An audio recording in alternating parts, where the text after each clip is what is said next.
The rain returned without warning. It had been dry for weeks. The city felt tense, restless in a way you could feel through the pavement. Dust clung to the windows. The trees looked tired, like they were holding their breath. People walked faster, talked louder, but smiled less. Even the wind seemed to hesitate, but tonight, the sky finally exhaled at first. Just a whisper across the rooftops, barely a sound, more of a suggestion, a hush that hinted something was about to change. Then the clouds opened like an old storybook, and the rain came steady, soft, certain. Ella walked slowly, her scarf wrapped high, shielding her chin. One hand gripped the handle of a black umbrella, a little frayed at the edges. The fabric was thinning in the center where it had resisted too many storms. She didn't mind the rain, in fact.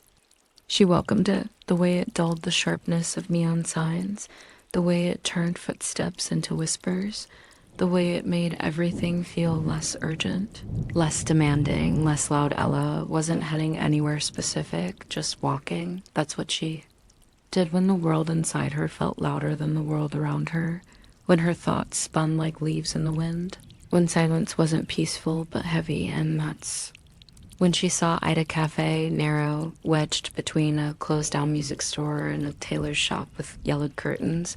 She swore it hadn't been there before. The sign above the door was handwritten. Still water. Its windows were fogged from within, but light spilled out in warm, golden pools across the pavement, inviting.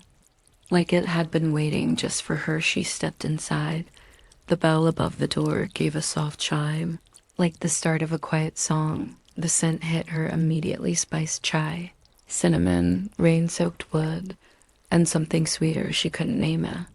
Few people sat scattered across the room. One woman hunched over a paperback novel, steam curling up from her mug. A couple whispered near the back, leaning close, heads touching. No one looked up. When Ella entered, she unwrapped her scarf, slipped off her coat, and found a seat near the front window. And then she saw him. He was alone, seated in the far corner, sleeves rolled up, a half-full mug near his hand, a black notebook resting on the table. Open, his dark curls clung to his forehead. Damp, he sketched with a focus that made the world blur. Ella looked just as he glanced up. Their eyes met, just for a heartbeat long, enough for a quiet shift to occur. He smiled, not in the way that asks for anything, not flirtatious, not intrusive, just soft, gentle, curious, like a question formed without words. Have we met before? Ella's cheeks warmed. She turned quickly toward the counter. Chai latte, please, she said softly while waiting. She peeked again. He was still drawing and still smiling when her drink arrived. She walked back toward her seat, and as she passed his table, he looked up again.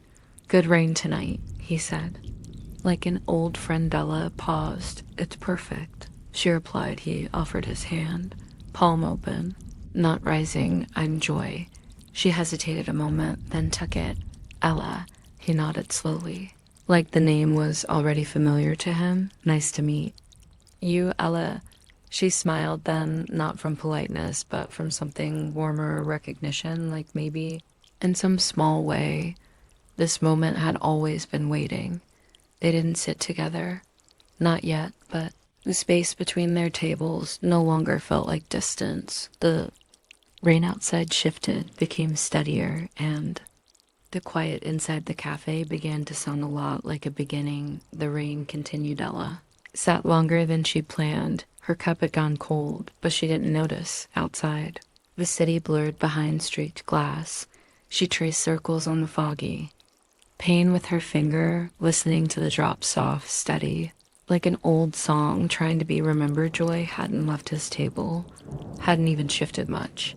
Aside from flipping to a new page, she glanced over. He looked up just then. You're an artist? She asked, her voice quieter than before, unsure if she meant to speak it aloud. Joy tilted his head slightly, thoughtful. Sort of. I draw people. I see places I want to remember. Ella nodded slowly. Do you remember everyone you draw?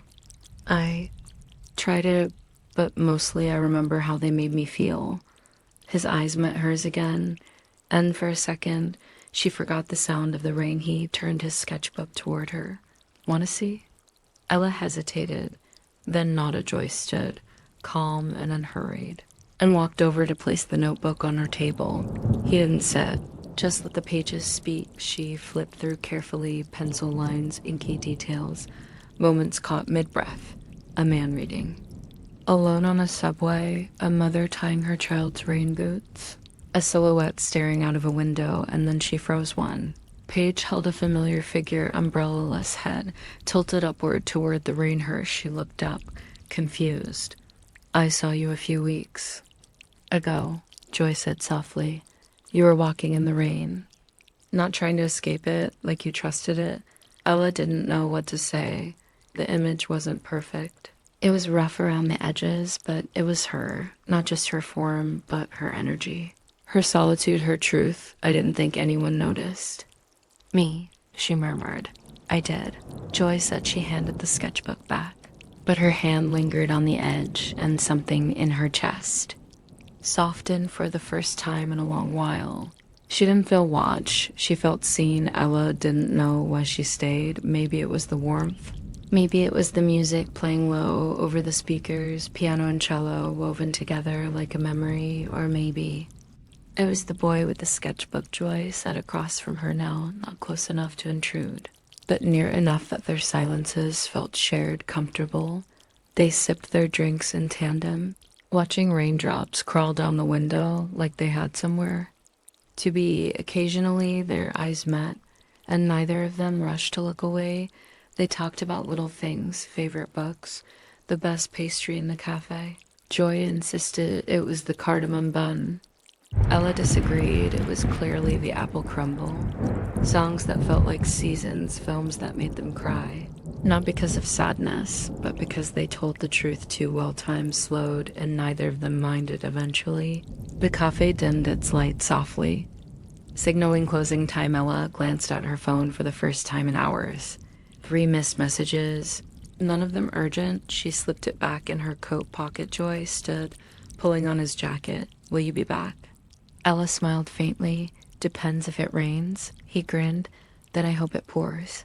She stepped out into the soft drizzle and didn't bother with her umbrella this time. The rain followed her home, gently tapping her shoulders like a friend walking beside her. Days past the skies cleared. Ella went about her life work.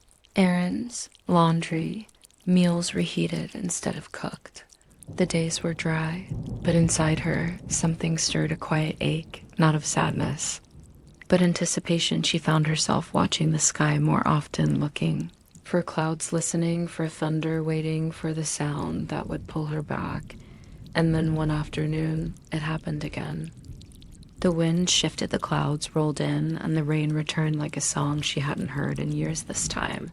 She didn't hesitate. No umbrella, no schedule, just boots, a scarf, and the kind of calm that only comes from knowing exactly where you're going. The cafe was there just as she remembered. Windows, glowing bell, chiming warmth, spilling out like an open invitation, and there he was by the window, sketchbook, open pen in hand, same half smile, but this time, when their eyes met, there was no question, only familiarity.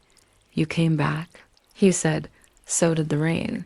She replied. He gestured to the seat across from him. She took it, this time without hesitation. No introductions needed, no small talk, only presence. They spent that evening the way you spend time with someone you feel like you've known all your life. Not in loud declarations, but in gentle offerings. Stories shared slowly, glances held a bit longer, laughter bubbling up from somewhere. Honest Joy told her about his name, that his parents believed in balance, in symbols, that he was born during a storm, and they named him Joy to remind themselves that even tempests can carry light. Did it work? She asked. He looked at her thoughtfully. "Most days, I still feel like the storm." She tilted her head. "You don't seem like a storm to me. What do I seem like?" Ella paused, like quiet, the kind people miss when it's gone. Joy didn't respond at first, but his smile said everything. They talked until the cafe closed again this time. They walked together, not holding hands, not needing to. The rain was enough.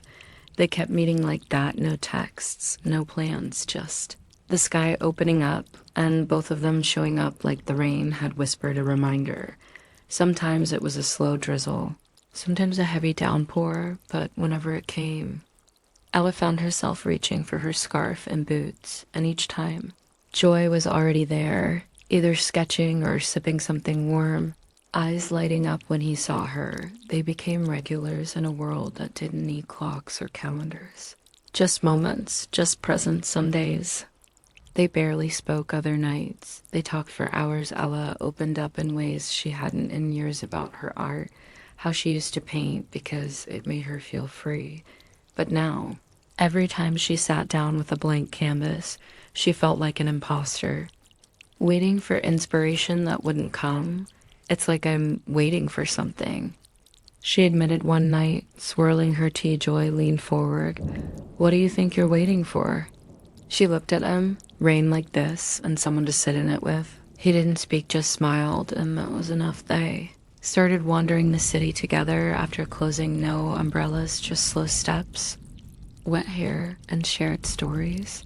They stopped to watch puddles ripple, followed stray cats under canopies, shared cinnamon rolls from late-night bakeries, and pointed out constellations through cloud gaps like children making wishes. Joy showed her the quiet corners of the city he loved, an old mural under a bridge, a bookstore that never closed, a bench where he'd written half a song. Ella took him to the rooftop of her building, the place she used to escape to when the world felt too loud. No, it just felt full one night as they stood under a flickering street lamp. Soaked and breathless from laughing, Joy turned to her. You ever think maybe this, he said, motioning to the rain, the night, her, is all we're meant to find? Ella tilted her head. Just this. Not just this, he gestured. Again, more tenderly this time. A person who makes the rain feel like something to come home to. She didn't reply, she just reached for his hand. He let her, and in that moment soaked. Quiet, honest, something inside her clicked into place.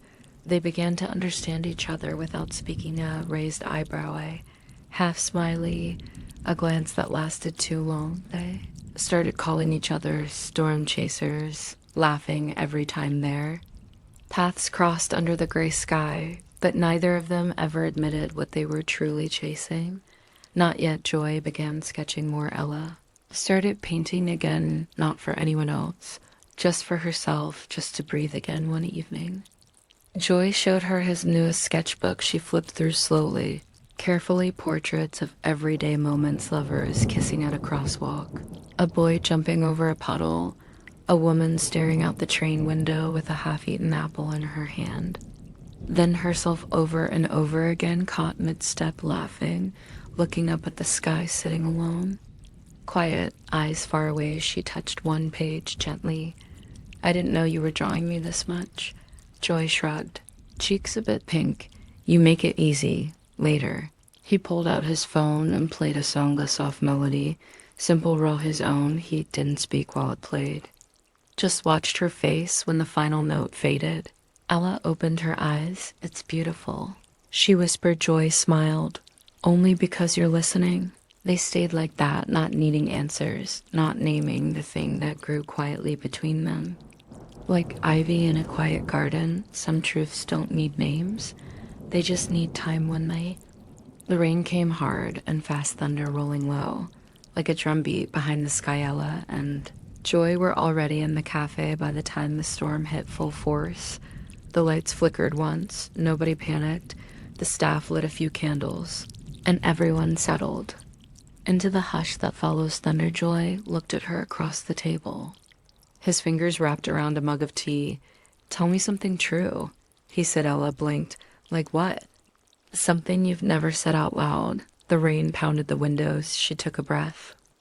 When he left, she said slowly, it felt like the rain stopped inside me. I used to love storms. Then I started fearing them, like they reminded me of everything I'd lost. Joy didn't rush to answer. He listened, the way people only listen when they care deeply. Then he leaned closer and said, sometimes storms clear the sky for something new, She looked up at him, surprised at how much that simple sentence cracked something open in her chest. He reached across the table, his fingers brushing hers.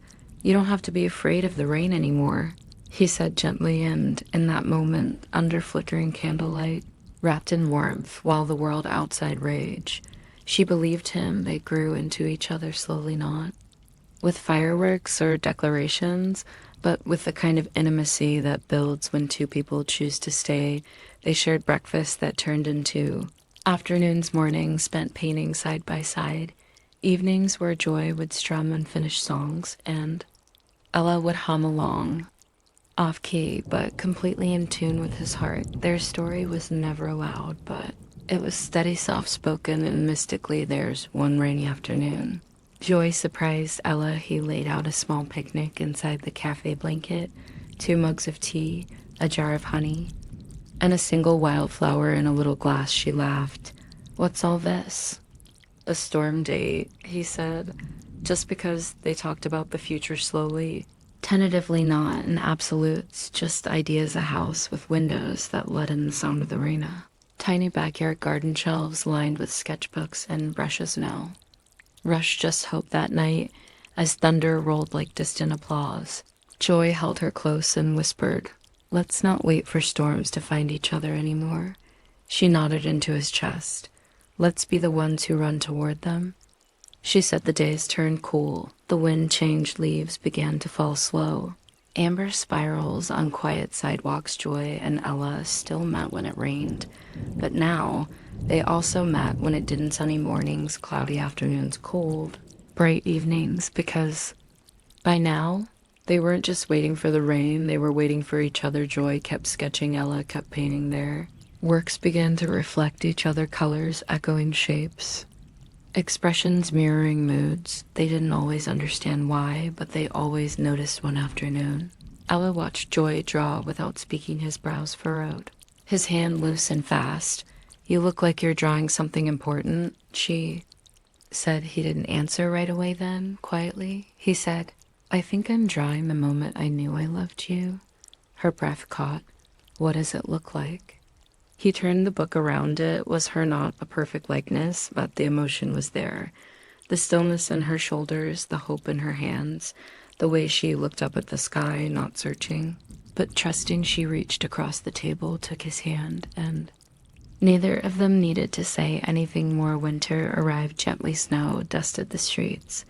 The rain came less often, but when it did, it felt sacred. One night, as they sat on the rooftop of Ella's apartment wrapped in blankets, Joy handed her a small, folded note. She opened it, handwritten, simple. "In every drop of rain, I found a piece of you. Will you be my forever?" She looked at him, eyes wide, heart full. He pulled out a small velvet box, inside a silver ring shaped like a raindrop. "Ella," he said softly, "will you marry me? Will you be my partner in every storm and every calm?" Her voice shook. "Yes," she whispered, 1,000 times yes. They didn't stop loving the rain, even years later. Even after vows and shared keys and walls covered in art and music, they still paused when thunder rolled, still stepped into puddles without flinching, still met by the window when the sky broke open, because the rain wasn't just water, it was memory. It was a language. It was the beginning of them, and now it was the sound of home.